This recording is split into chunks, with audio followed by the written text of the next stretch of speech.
Hi, my name is Chris Jablonski, and it is my great joy and privilege to serve you as your minister. And I am coming to you with my family for another one of our From Your Minister Junior Edition mailbag extravaganzas, where I tell you one of my favorite stories, and then we have a mailbag with everybody answering some of your questions. So, this is a brand new story, as you will be able to tell. And it begins, once upon a time, there was a unicorn who loved to race.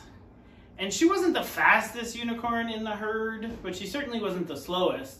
But I think it was very possible that she loved racing the most. And so it was that one day, she was about halfway through a race, and she was feeling good. She had stretched, she had hydrated, and she had, the race was 2 huge laps and through the forest, and she got to pass a bunch of people that she loved who were cheering her on.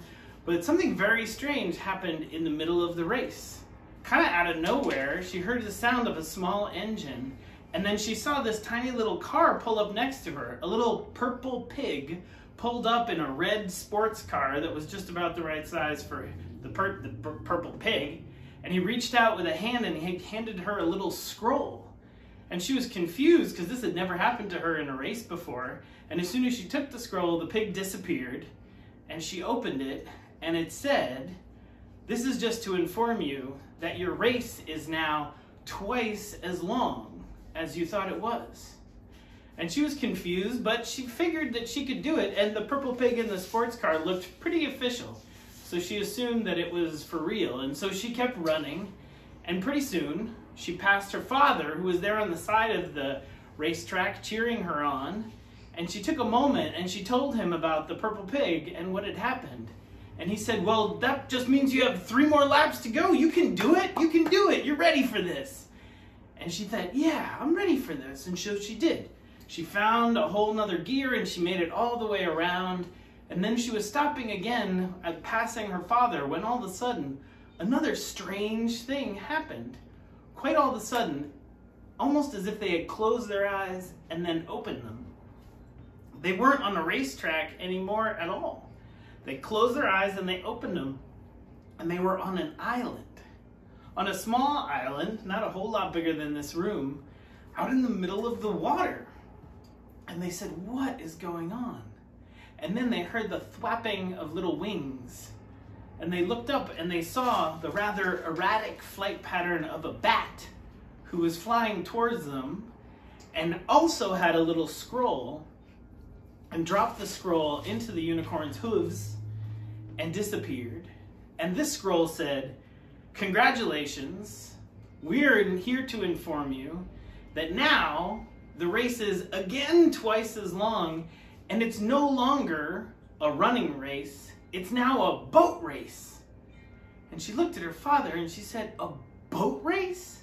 And her father said, "I don't know, this is really strange." She said, "But I guess we can figure out how to do a boat race." And she said, "Well, but how can we make a boat?" And they looked around, and sure enough, on the island, there was all of the fixings of a boat. Now, they had never made a boat before, but they were creative and they did stuff together, and they were both kind of smart, and they figured that they could do it. And they, sure enough, had all of the ingredients, and so they started trying to piece a boat together as best they could. And they had a pretty decent looking boat after a little while, and they could see off in the distance some other islands were trying to create some other boats, and it seemed like everything was going kind of okay. But they tried to get on the boat and get into a race, and it wasn't really ready to go. It was a little bit leaky, and they were afraid that they were going to fall in. And they went back to the island, and they were a little bit discouraged. And they thought every once in a while that there was the sound of another winged animal bringing them another scroll, but luckily there wasn't. Luckily, this race really was the race that they were in. But all of a sudden, the father had an idea. He said, "Well, maybe we don't need to build the boat the way that we think we need to build the boat." He remembered one of the things that he missed most was when they would build huge, elaborate, wonderful forts together. In her room, especially when she was little, they built these huge, expansive forts. And he talked to her about that. And he said, "Don't you remember those blankets that we used to have?" And then all of a sudden, poof, a blanket appeared. And they thought this would be great for a sail. And sure enough, their next version of the boat had all the same kind of foundation, but then all of a sudden it had a sail. And she said, yeah, and you remember back before? You remember when we had those ziti and meatballs? They were so delicious. And sure enough, poof, all of a sudden there were ziti and meatballs, and they sealed up all of the cracks in the boat with ziti and meatballs and shake cheese. And now all of a sudden the boat was feeling even more sturdy. They said, this is amazing. And he said, you remember when you were little and we used to play Super Smash Bros. Together? And I used to love that character that was big and pink and would just eat everything and had the huge mouth. And they said, yeah. And all of a sudden, poof, that character appeared. And it was huge and pink, and they strapped him to the back of the boat, and he became their engine, blowing out huge gusts of air. And sure enough, they climbed on, and they set sail in this brand new boat that was made out of all of the things that they most deeply loved. And they started back into the race, and they looked around, and by the time they got close to the other boats, they saw that some of the boats were made with all sorts of knitting, and some of the boats had all sorts of football and basketball, and everything was made out of something different. But everybody was making their way, even though the race had gotten very long. Amen. And I tell you all that story, of course, because right now we've been receiving news that this race that we're all in is getting longer and longer. And I know for my team and my children and my family, I think the thing that's really held us, the thing that's helped us get through, is all the things we most deeply love. And I have a lot of faith in all of you, in all of your children, in all of our families, that we'll get through this together. And I have the deepest, most abiding love and gratitude for all of our teachers, all of our educators, all of our administrators who are holding our schooling together. So, thank you very much. And now, I believe it's time. Yeah, it's time for the mailbag, I believe. Let's see. Oh. Hello. Nice. Space unicorn. Slug. Delivering. Space unicorn. Here we are. Yay! And the mailbag. So, Jack, what do we have in the mailbag? Sometime we should get an Dante actual and bag. Gianto, I don't know Yeah, how to say his name. Gaetano. Gaetano. Yeah. Sorry. From Belmont asks, how do we find the mailbag? It's a great question. Thanks for asking. So the mailbag, you just email me either through my longer email or just minister@uubelmont.org. And you can email me any questions, and then we just include them here.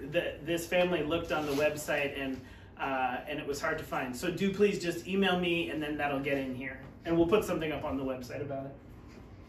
They also ask, why does the platypus have such a long beak?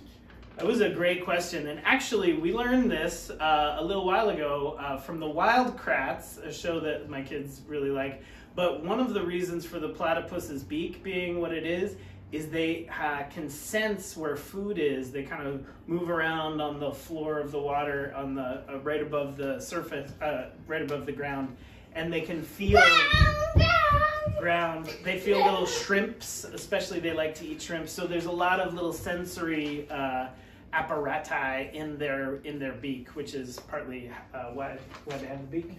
Underwater nose or something? Yeah.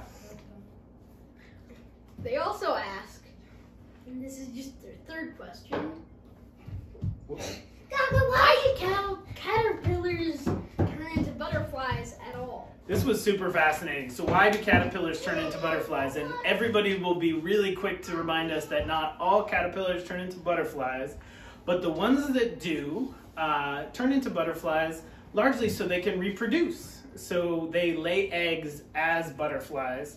And so that's one of the reasons, among all the other kind of metaphorical reasons, but on just a sheer kind of scientific level, that's the reason, because they reproduce as butterflies. No commenting about moths. And then and some caterpillars also become moths. So is don't the other comment piece. about it. So what's the other? The last one? Teen from Beaumont asks, why did you want to become a minister? Thank you. That's Etienne. Thank you. That's a great question. So there's lots of long answers, but the sort of simplest is when I was really young, the church was a really big part of our lives, and I really loved it, and we were really involved, and we went all the time, and I was really involved in a youth group. I had a youth group smaller than the one that we have as First Church, but also really cool. And so then when I was involved there, I got really clear that ministry would be a good fit, partially because I love teaching, I love kind of preaching and telling stories, but then I also really love working with people, individual people, and helping people grow and learn. And I think that was really the reason early on. But the thing that has been the most fun as I've become a minister and been able to work in communities and really help build churches and build communities like ours, is it's really so many things, like I'm working right now, which is amazing. And then I also get to work one-on-one with people, but then I also get to work with our finance committee and our board and so many different groups of people who really are working so hard, and the rest of our staff, and get to collaborate and create worship. It's just so many things over the course of a week, and so that I've really loved. So anyway, thank you very much for all the mailbag questions, and sending you all, from all of us, a whole lot of love and strength as we face this next chunk of time of the quarantine. I have a lot of faith in all of you. Just know that you're held, and know that you're loved, and know that Leah is back, and we'll see you very soon. Thanks a lot. Wildcat thing.